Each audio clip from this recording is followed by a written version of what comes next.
berubah meskipun oleh kita sebagai seorang guru di tempat tersebut. Ya, selalu mau diikuti saja.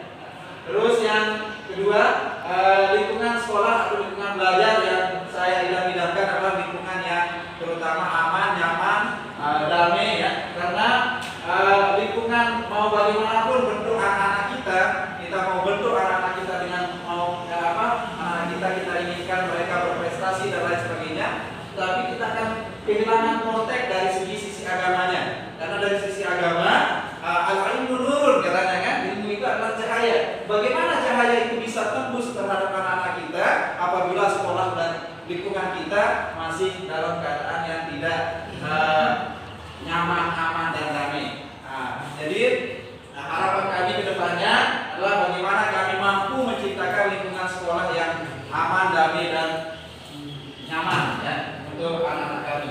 Terus di sini siswa-siswi yang kami harapkan atau yang kami inginkan adalah ke depannya adalah siswa-siswi yang kalau bertakwa. Karena bagaimanapun anak-anak kita ini adalah mereka menjadi anak-anak yang naibun anisyuyuh. Mereka adalah generasi-generasi yang akan menggantikan kita. Bagaimana mereka kita gembleng supaya mereka bisa menjadi anak-anak yang beriman dan bertakwa, itu kuncinya. Maka semuanya akan tercover, terutama dari segi ilmunya. Karena ilmu itu adalah la fisutur, tetapi ilmu fisudur ya. Ilmu itu bukan dalam tulisan, tetapi ilmu itu berada dalam hati. Maka anak-anak kita gembleng supaya mereka menjadi insan-insan yang bertakwa. Dan yang terakhir Bapak Ibu, warga sekolah yang saya harapkan di depannya adalah warga sekolah yang selalu rukun. Kalau sekarang kita lihat nanti kita berfirqah ya, golongan-golongan ini di sini nanti sesuai dengan apa visi. Ini pertama kali saya presentasi hal yang tidak saya kuasai. Gambar. Inilah gambaran masa depan yang ingin saya cita-citakan. Semoga terwujud. Yang pertama adalah sekolah yang penuh warna dan lukisan. Jadi supaya ramai, enak, dan supaya ketika kita datang berubah, menyenangkan, yang kita inginkan. Kemudian yang kedua, ini kepala sekolah merangkul guru. Disimbol bahwa kepala sekolah itu adalah kepala sekolah yang bersahabat dengan guru, dan dengan guru juga adalah orang yang akur semua. Selanjutnya lingkungan mengajar, bayangan saya tadinya jadi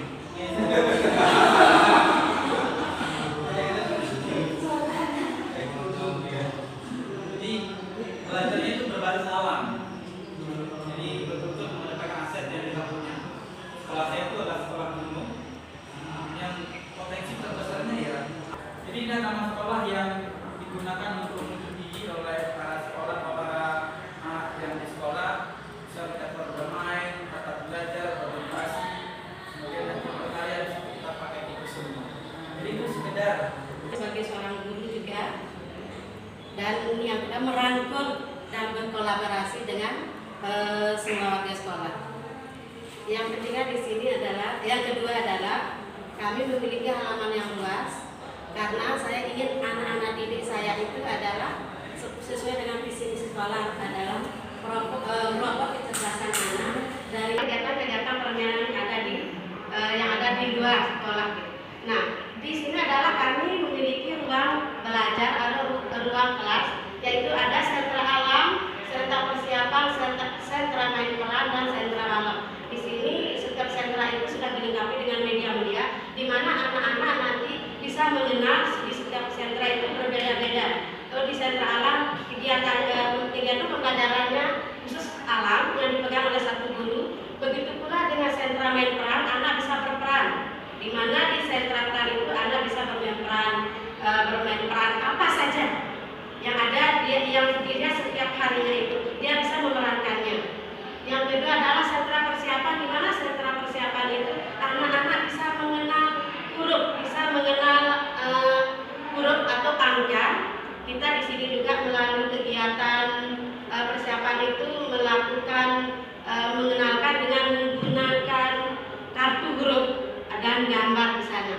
Yaitu sentra balok. Di sentra balok ini adalah mengembangkan khususnya adalah kognitif anak, dia bisa membangun. Anak bisa membangun sentra, membangun dengan menggunakan balok, membangun apa saja yang anak ketahui. Di sini anak kegiatan anak itu yang berpusat kepada anak bisa memiliki kegiatan mereka sendiri. Nah, yang kedua adalah warga sekolah. Yang ketiga adalah warga sekolah. Saya ingin warga sekolah selalu dan alhamdulillah warga sekolah yang ada di sana adalah selalu mendukung setiap kegiatan-kegiatan program-program. Dukungan dari kepala sekolah dan juga rekan-rekan guru tentang sarana dan prasarana yang saya butuhkan. Dan kedua yaitu jelas adalah sekolah impian saya adalah sekolah yang nyaman, sekolah yang bersih, sekolah yang damai, dan juga anak-anak nantinya akan bisa memanfaatkan sumber belajar di lingkungannya. Itu yang saya harapkan. Dan di sini harapan dari warga sekolah, alhamdulillah di sekolah dia kolaborasinya sudah sangat luar biasa. Yang harapkan depannya adalah kolaborasi kerjasama dengan wali murid. Nah, dengan wali murid untuk membimbing anaknya, terutama belajar di rumah, mengontrol anaknya jangan hanya bermain HP. Ya, karena tugas di sana kita adalah memberikan buku bacaan kepada anak tersebut, nanti bukunya akan dilanjutkan membaca di sana. Jadi wali murid membimbing anak belajar di rumah. Dan harapan saya ke depannya untuk murid sendiri adalah memiliki minat membaca, atau gemar membaca buku, dan juga murid yang akan selalu membaca atau belajar sesuai dengan minat dan kebutuhannya. Jadi apa yang mereka sukai, nanti dia belajar dari minat dan bakatnya sendiri. Dan juga membuat program-program yang nantinya akan selalu melibatkan semua warga sekolah, terutama dari peserta didik itu sendiri. Hanya ini. Ada memberi dan menerima. Itu artinya yang ingin saya kembangkan bagaimana siswa itu berangkat dari sekolah itu mempunyai presence dan mindfulness yang utuh. Artinya pengembangan diri mereka ketika mereka berangkat itu punya tujuan yang jelas. Akan terasa sekali ketika kita sekolah di tempat yang memang sumber daya semuanya utuh maju dengan sekolah yang mohon maaf yang anaknya terkesan yang penting sekolah, sangat jauh perbedaannya. Ketika anak-anak yang mempunyai kesadaran penuh itu berangkat dari rumah, mereka sudah siap apapun, termasuk diri, termasuk bagaimana nanti akan belajar apa, itu mereka sudah paling tidak membawa bekal. Berbeda sekali dengan anak-anak yang kita tarik-tarik untuk mau sekolah. Nah, pada poinnya saya ingin mencoba untuk kesadaran itu. Nggak cuma bagi muridnya, tapi juga seluruh warga. Makanya saya mencoba untuk stakeholder yang supportif ini, artinya semua bersatu padu untuk mewujudkan apa-apa yang menjadi tujuan pembelajaran. Yang kedua adalah sekolah bertumbuh. Artinya sekolah itu mempunyai visi ke depan yang bagus. Artinya mereka mampu mengaktualisasi apa-apa yang sedang berjalan sekarang dan mengkondisikannya atau mengkontekstualkan terhadap perilaku dan perkembangan. Itu yang kedua. Yang ketiga, warga sekolah yang bahagia. Artinya semua siswa, guru menjalani kegiatan-kegiatan pembelajaran di sekolah itu dengan sepenuh hati, dengan rasa gembira. Tanpa rasa gembira maka sekolah adalah sebatas penjara. Artinya ketika kita masuk ke sekolah, anak-anak dengan berat hati masuk dan lain sebagainya. Indikatornya sederhana, ketika kita masuk, anak-anak kita semua gembira, merasa kebutuhan dasar dan hak-haknya dasar terpenuhi, insya Allah sekolah akan penuh.